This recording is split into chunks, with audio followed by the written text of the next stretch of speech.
Hey guys, how's it going?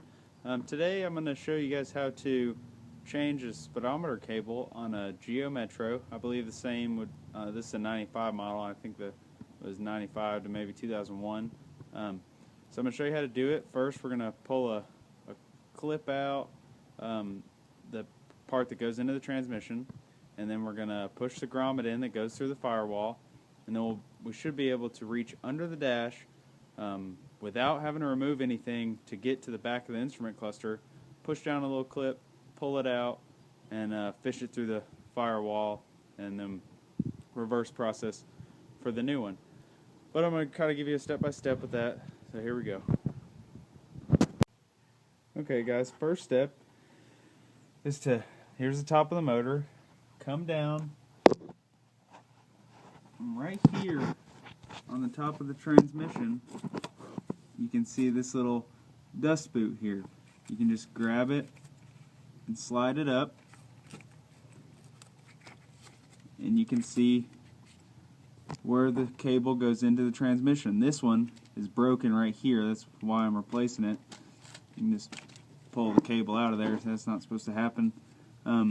Right here is a ridge.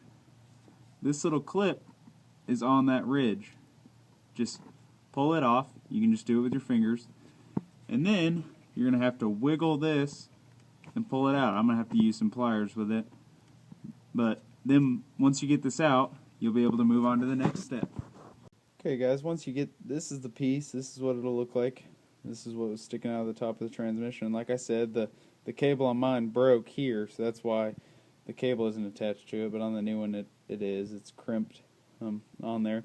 So I used a pair of vice grips, clamped on it, wiggled it a little bit, sprayed some PB Blast on there, came right out. So now we're on to our next step. Snake this cable, out of here. Mine was zip tied to another line. Follow here, right next to the brake booster.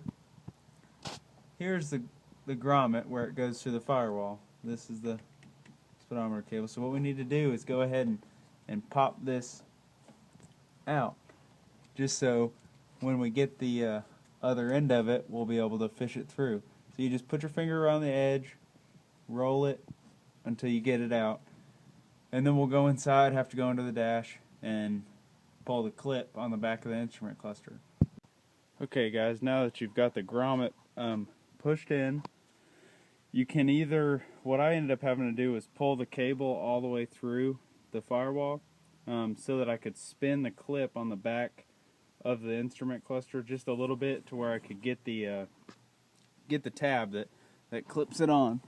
You got to be really creative in crawling up in here, but if you get the right angle, you can do it.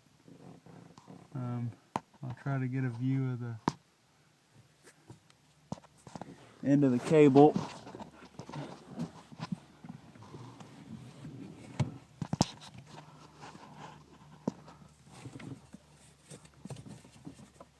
Okay, here's the end of the cable. What you have to do is, it'll be up here, plugged into the back of the instrument cluster. You have to squirrel your hand up in there.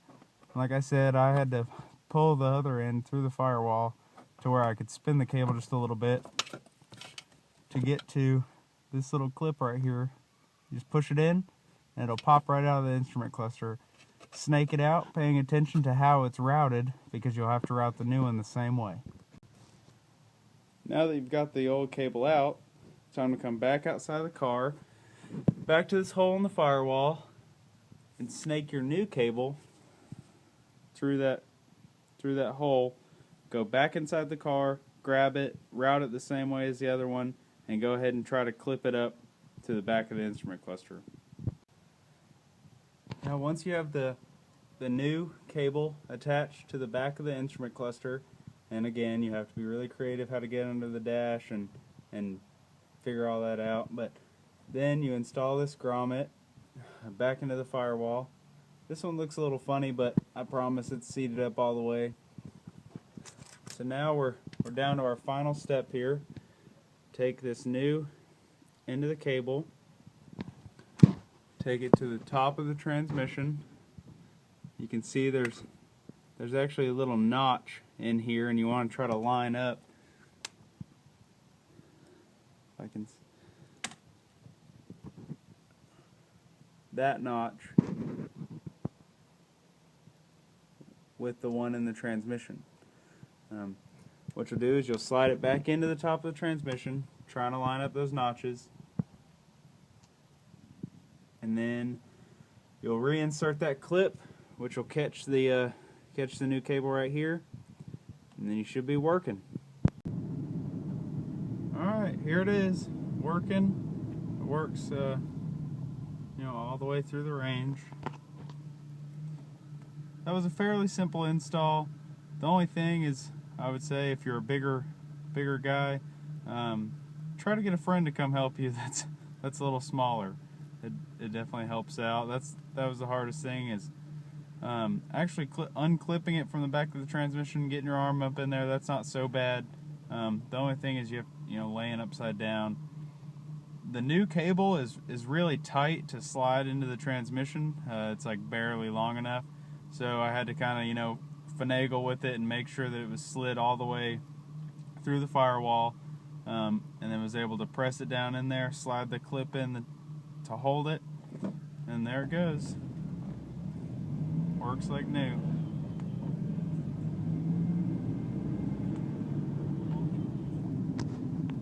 Well, that's it for today, guys. Thanks for watching.